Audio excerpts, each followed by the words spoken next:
So lab 3, development and inheritance. Here it is. And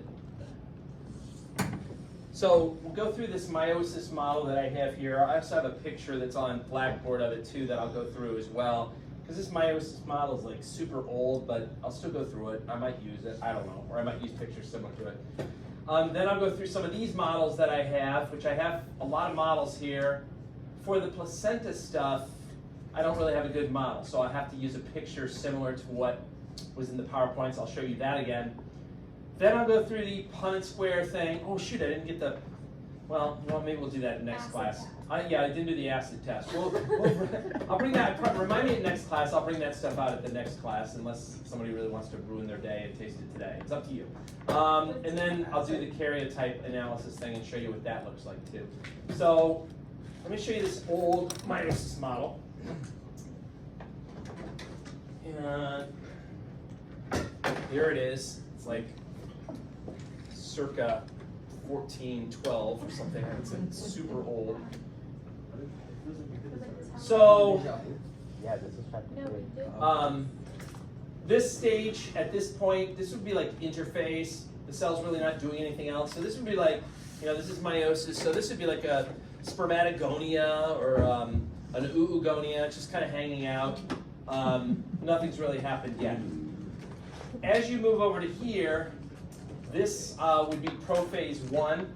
Now remember, with meiosis, it's different than mitosis. There's 2 stages, meiosis 1 and meiosis 2. So when you're trying to identify a particular phase or whatever, make sure you say 1 or 2. So this is prophase 1 at this point.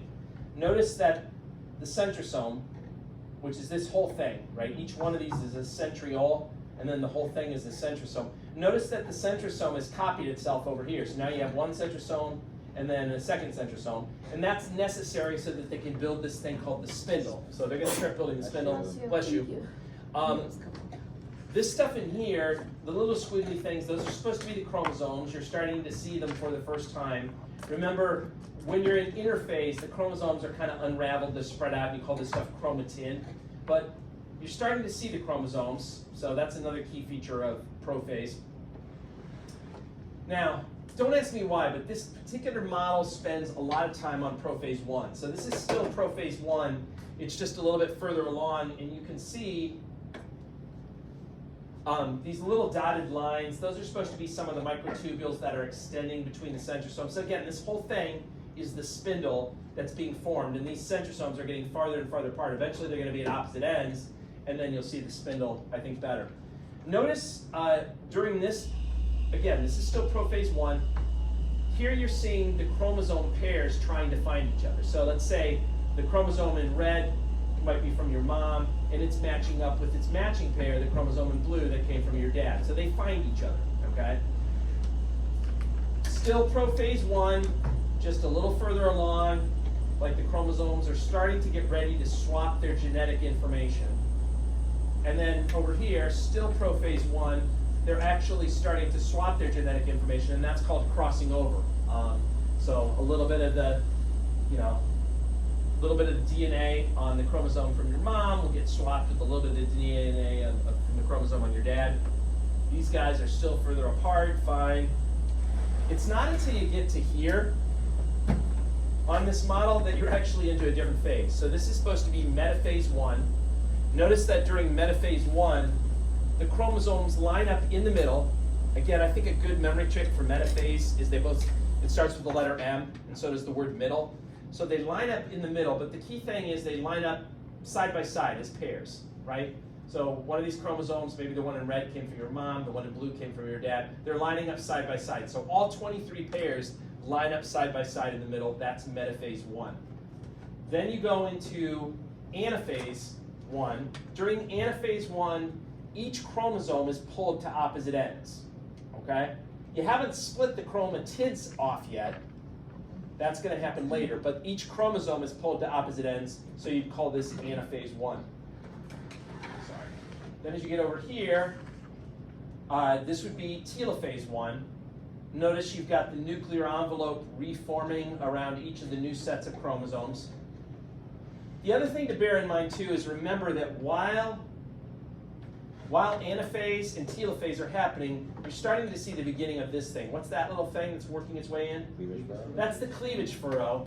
And remember, that's a separate process called cytokinesis that actually divides the cell into two separate cells. That's happening at the same time as usually anaphase and then telophase. Then as you get over here, they've kind of jumped some steps on this model. That's why I don't really like this model, but this would be anaphase 2, okay? You're now pulling the chromatids apart, and they're being pulled to opposite ends.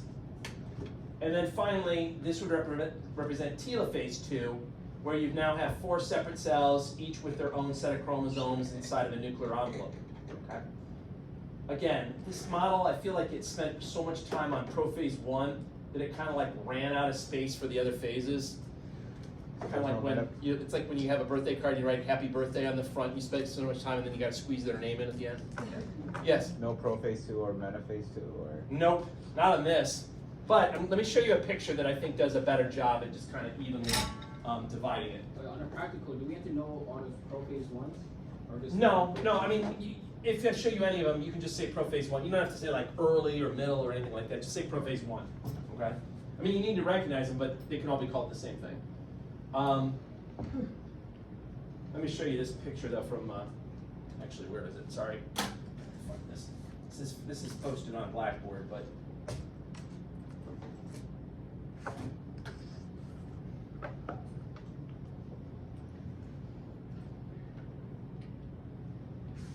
Okay.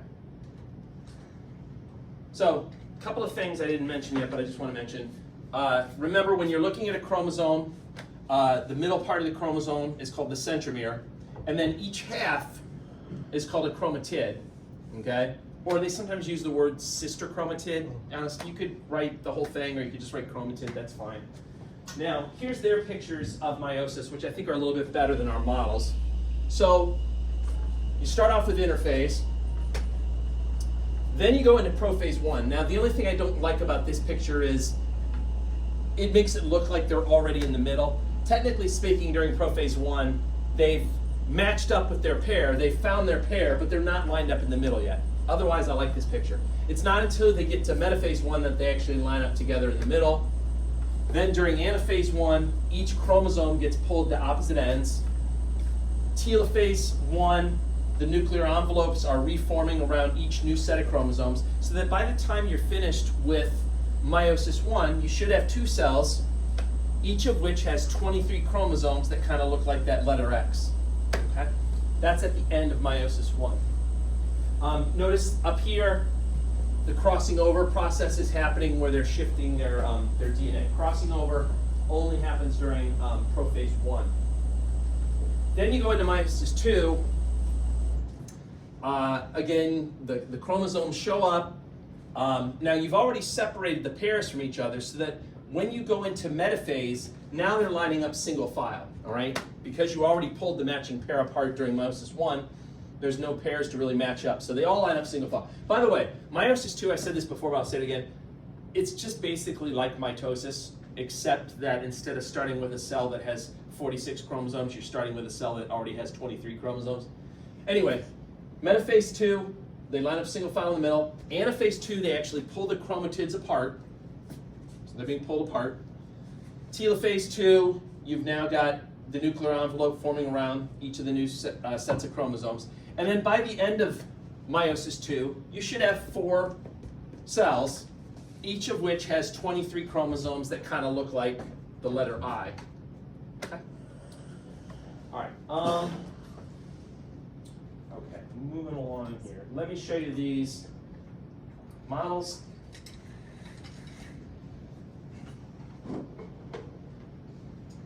This model isn't too bad, but it did use a color choice that I'm not really fond of. I'll show you what I mean by that in a second.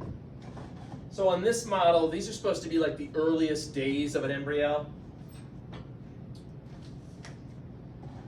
So this, technically speaking, you would call that the oocyte at fertilization. It's not technically, what's it called when they combine their nuclei? It's then called a zygote. They notice that the sperm has penetrated through the cell membrane, but it hasn't actually fused its nucleus with the nucleus of the egg yet. So that's why they refer to it as the oocyte fertilization, and they're not using the word zygote. For whatever reason, there's not really a zygote model on here. Instead, what they did is they jumped right to this guy, which you would call this the 2-cell stage, because there's 2 cells, right? So that's the 2-cell stage. Remember that, once that sperm penetrates that egg and you get the zygote, you're going to have this one cell that has a defined amount of cytoplasm. But that cell's going to keep dividing. It doesn't get more cytoplasm. So because it's dividing, it means that each next cell has to get smaller and smaller and smaller, right? Remember, they do have a fancy name for these cells. They call them blastomeres. So each one of these would be a blastomere. So that's the 2-cell stage. This is then the 4-cell stage, because there's 4 cells, or 4 blastomeres, whatever you want to call it. Then by here, you get to the 8-cell stage. And then finally, they just give up and stop counting, and they just say, oh, you got this solid ball of cells that they call the morula. So this would be like, assuming that it's solid, this would be the morula. But remember, that only lasts for like a day or so, and then it hollows itself out on the inside, and then it becomes this thing that you call a blastocyst. Okay, now you do need to know the parts of the blastocyst. The part on the outside is the trophoblast. So that layer on the outside is the trophoblast. And then the part in yellow in there, it's known as the inner cell mass, or it's also called the embryoblast. You could use either name. That will eventually divide into 2 parts, and this is where I don't really like their color choices. So the guy that's in yellow here, that's going to become the amniotic cavity, and the guy that's in red is going to become the yolk sac, right? When I hear yolk sac, I think yellow, right? But on this model, yellow means amniotic cavity, and kind of that red means the yolk sac. Whatever. Moving along a little bit further, you can see it again. This thing in yellow will become the amniotic cavity. This thing in red will kind of expand and become the yolk sac. Remember, actually, the part where they touch, like this area in here, that was the thing we talked about in lecture. You don't need to know it for lab, but that's the thing we talked about in lecture. That's the bilaminar embryonic disc, and that's what actually becomes the baby, right? So that's like pretty important. Eventually, a 3rd layer called the mesoderm will work its way in between those other 2 layers, and then you call it a trilaminar disc, right? But anyway, let me continue. So if you continue on in these other models, just further along in development,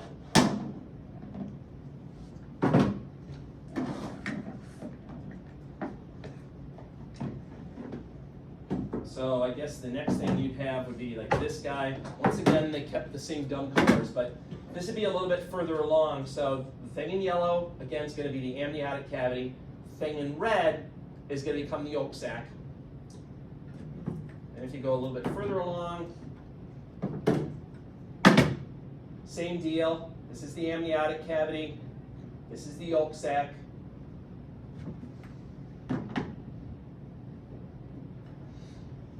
Then if you go further along, essentially what's happened at this point, you can still see the yolk sac in red here. That's still the yolk sac, but the amniotic cavity now has expanded, and this whole area is now the amniotic cavity. And then on this last piece, basically the same thing. Now you can see the yolk sac's kind of diminished. It's fairly small. And then the rest of this is all amniotic cavity. Now, placenta. So placenta, I mentioned I don't have a good model, so I got to use a picture similar to what's in your lab guide. Or sorry, not similar to what's in your PowerPoint. This is basically the identical picture from your PowerPoint. So there's the placenta, the umbilical cord, and then this is a super duper close-up of the 2 parts of the placenta. So this part over here is the mom's side, or you could call it the maternal side or the maternal part, whatever you want to call it. And then this is the fetus side, or the fetal part, or the, however you want to put it. The fetal part is made up of these things that have blood vessels inside. These things are the chorionic villi. Those are the things you sample when you're doing chorionic villus sampling, right?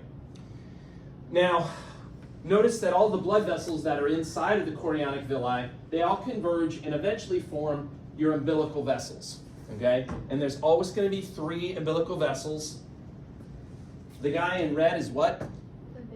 That's the umbilical vein, and the two guys in blue are the umbilical arteries, okay? It is backwards, okay, from what we usually see, but that's okay.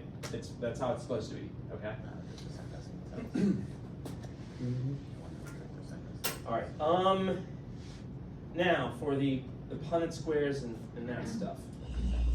So the first Punnett square thing that they have is sex determination. And this is pretty simple,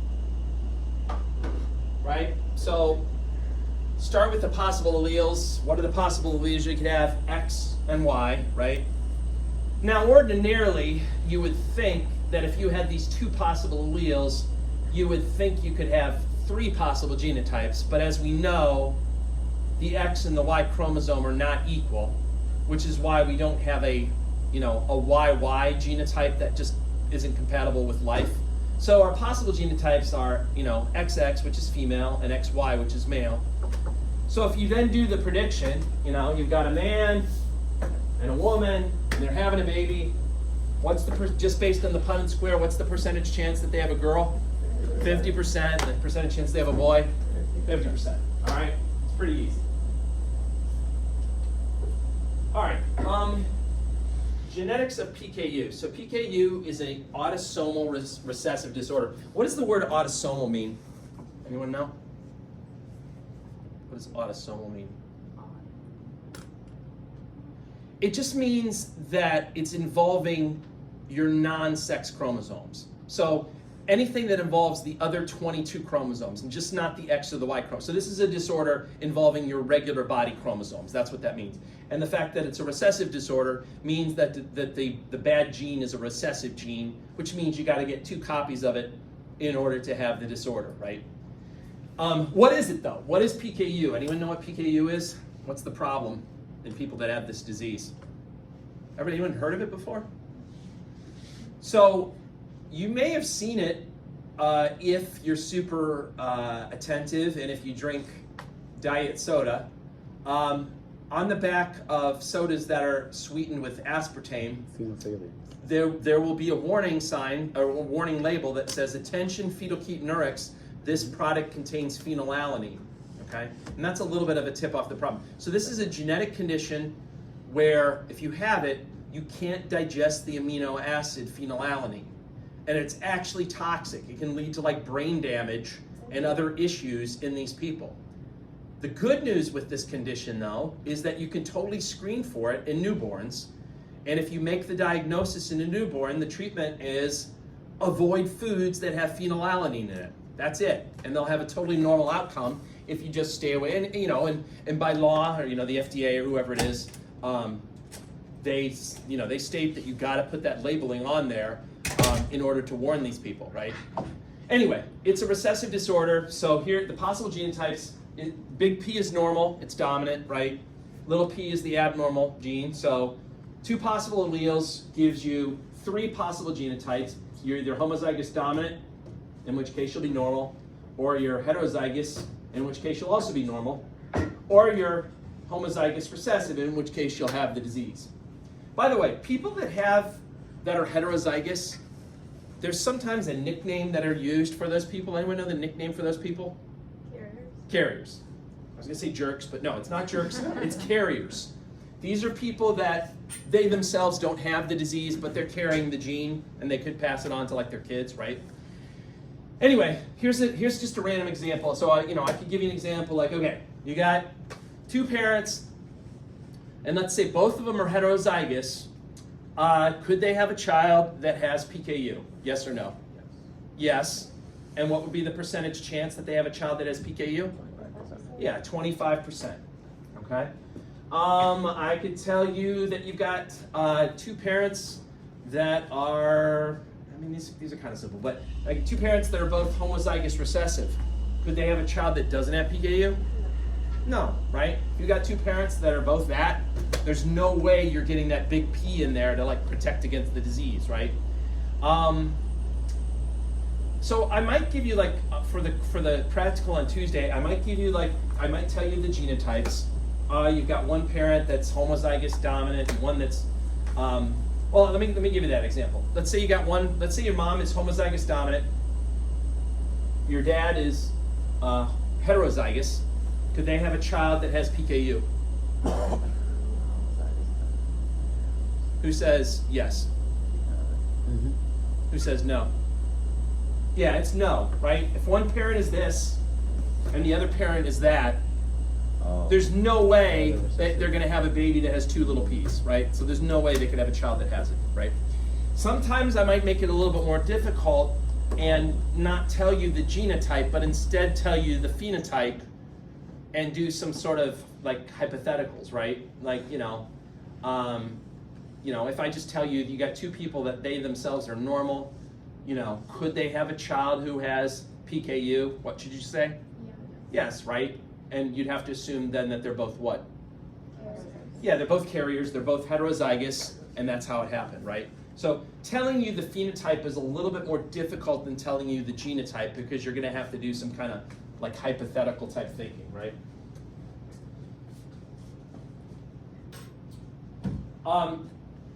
Red-green color blindness. So red-green color blindness is a little trickier because it's a X-linked disease, or they sometimes call it a sex-linked disease. They use both names.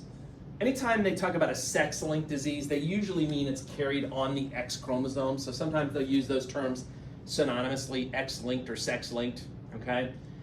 So this is a disorder that's carried on the X chromosome.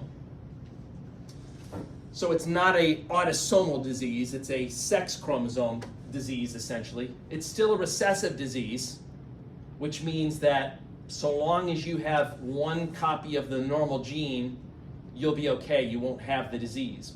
Now, that gives us three possible alleles, right? You could have X with the big C, that'd be the normal allele. X with the little c would be the abnormal allele, and then, of course, there's the Y. So if you mix and match these guys, you actually come up with 5 possible genotypes, and you can see what the phenotypes are over there. First of all, who's more likely to get color blindness, men or women? Men. Why is that? Because they don't have an extra nasty X. That's right. They don't have a second chance to get it right. If a man inherits the bad X chromosome, he's screwed because he only has the dumb Y chromosome. It's not helping out at all, right? So he's just got he's going to get it, right? Versus a female has 2 chances to get it right. She just has to get 1 copy of the good gene and then she'll be fine, right? So you can do questions like I have over there. So let's suppose you got a mom who is heterozygous. You got a dad who carries the normal allele. Could they have a child who's colorblind? Yes, they could have a child that's colorblind. What's their percentage chance of having a child that's colorblind? 25%. Now, and that would of course be this person, right? Now, be careful how I ask these questions. If I asked you, okay, so if I say this couple, if I tell you their genotypes, they get together, they have a kid, and I say, could they have a child that has color blindness, and what were the percentage? Then you should definitely say 25%. But suppose I tell you the same couple, they get together, they have a girl, what's the percentage chance that the girl's colorblind? 0%, right? If I tell you that same couple gets together and they have a boy, what's the percentage chance that the boy's colorblind? 50, thank you. I was afraid somebody was going to say 25%. If I'm already telling you that they had a boy, then you should just be looking at the boys, right? Forget the girls, don't look at them, just look at the boys. And among the boys, what's the odds that they have a colorblind boy? 50%, right? Half of them are going to be colorblind. Right? Be careful of that. All right, PTC, this is that nasty chemical that, I'll try to pull it out next week. Anyway, honestly, half of our supply I think is like old, so I don't even know if it had, either it's old or I'm just a non-taster. I'm not sure which, but anyway, I'll try to pull them out.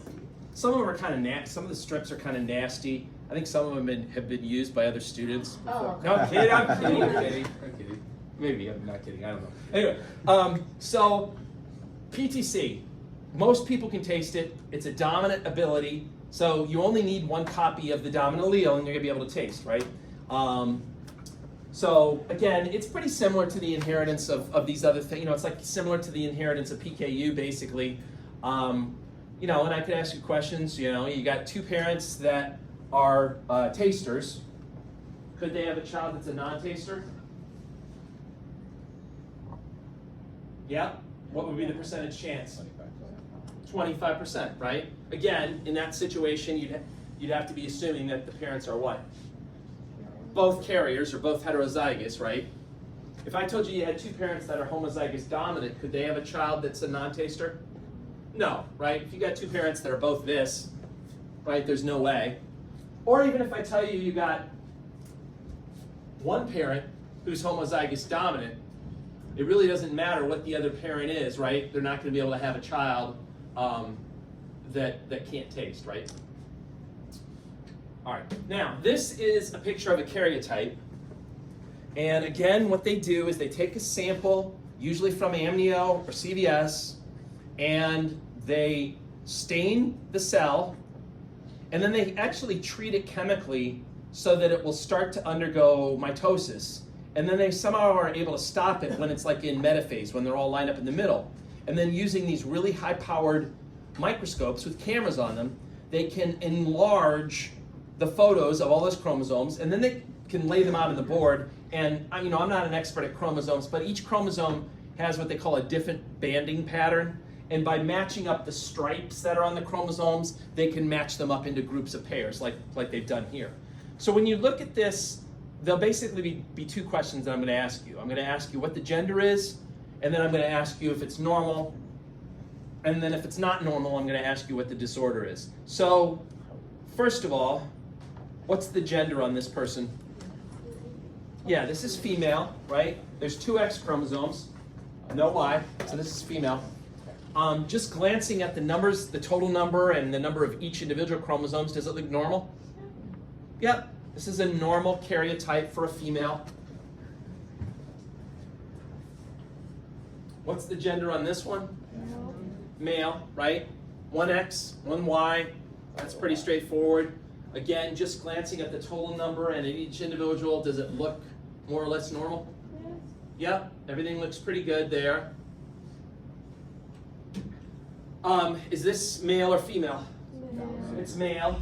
And is it normal or abnormal? Abnormal. What's the problem? Yeah, it looks like trisomy 21. They got 3 copies of chromosome 21. Again, kids that have Down syndrome, they're the survivors, right? Usually if you have 3 chromosomes of any other chromosome, it's not compatible with life. I think you can have 3 of 18 and still survive, and 3 of like maybe 10, chromosome number 10. But most of them, it's just not compatible with life. What's the gender here? Male or female? Male. Why is it male? Because it's got a Y chromosome. Normal or abnormal? Yeah, it's abnormal. What's the disorder here? This is Klinefelter syndrome, right? There's 2 X's and there's 1 Y. So that's Klinefelter's. And then, last but not least, male or female? Female. Why is it female? Or, yeah, there's no Y, right? So it's female because there's no Y. Is it normal or abnormal? Abnormal. What's the problem? Yeah, it's Turner syndrome. They've just got 1 X chromosome. Okay? That's the kind of stuff. I mean, it's not going to be too tough. You know, I'm not going to go into any obscure. It's only going to be one of those 3 disorders, so that should be pretty straightforward. I really don't think the karyotypes are going to give you much problem, but take your time with like the genetics prediction questions. Draw the Punnett square if you need to. You know, that kind of stuff. Any questions about any of the stuff we covered today? We're in pretty good shape? Oh yeah, you know, a little bit early. Have a nice weekend. If you think of any questions though, let me know. If you want to take pictures of these things you didn't get the chance to, I'll put them on the back wall. That's good. People want to take a video. Yeah? Put them on the back of the head. Take a video. All the content you can put. I know.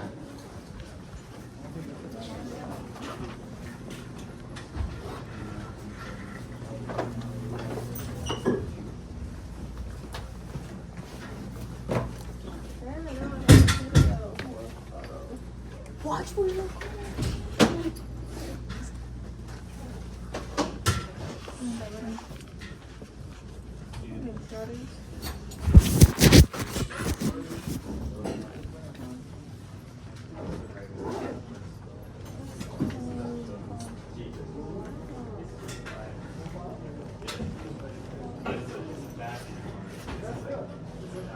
Are they in order?